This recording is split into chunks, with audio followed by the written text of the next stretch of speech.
বরাদ্দ কিংবা বাজেটের কথা বললেন, এটা তো আসলে দীর্ঘদিনের একটা প্রসেসের মধ্যে দিয়ে দীর্ঘদিন ধরে একটা প্র্যাকটিসের মধ্যে চলে এসেছে।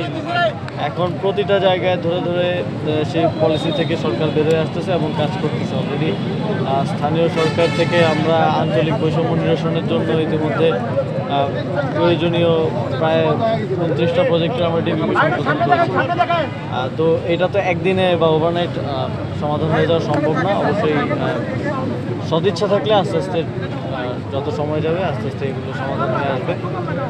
আর নির্বাচনের বিষয়ে সরকার ফেব্রুয়ারিতে নির্বাচন দেওয়ার জন্যই সকল ধরনের প্রস্তুতি গ্রহণ করছে। আপনারা দেখেছেন বিভিন্নভাবে সরকার বক্তব্য, প্রেসিংয়ের বক্তব্য আপনারা দেখেছেন।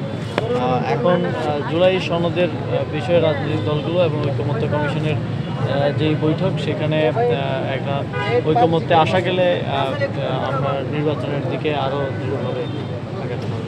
এখন আমাদের 5 আগস্টের পর আপনারা জানেন যে বিগত সময়ে স্থানীয় সরকার নির্বাচনেও ভোট চুরি হয়েছে, কেন্দ্র দখল করা হয়েছে। সে কারণে উপজেলা পরিষদ, জেলা পরিষদ, সিটি কর্পোরেশন এবং পৌরসভাগুলোকে ভেঙে দিতে হয়েছে।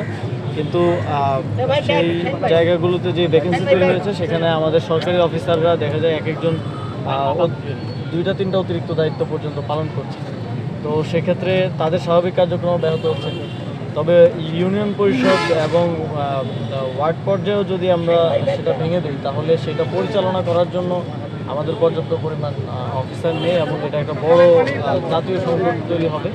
তো সেই জায়গা থেকে আসলে ইউনিয়ন পরিষদ ভেঙে দেওয়া হয়নি। তবে যারা কট্টর আওয়ামী লীগের ফ্যাসিবাদীদের চেয়ারম্যান ছিলেন, তারা 5 বছর পরে আপনারা জানেন যথারীতি পালিয়ে গিয়েছেন এবং সেখানে সেই জায়গাগুলোতে প্যানেল চেয়ারম্যান বা প্রশাসকের মাধ্যমে কার্যক্রম পরিচালনা করা হচ্ছে।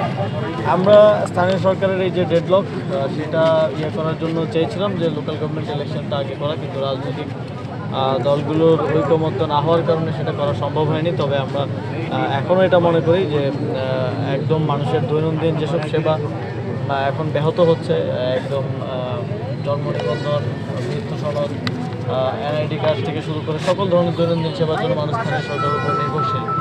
তো এগুলো নিরসনের জন্য যত দ্রুত সম্ভব স্থানীয় সরকার কাঠামোটা পুনর্গঠন করা, অর্থাৎ নির্বাচনটা প্রয়োজন।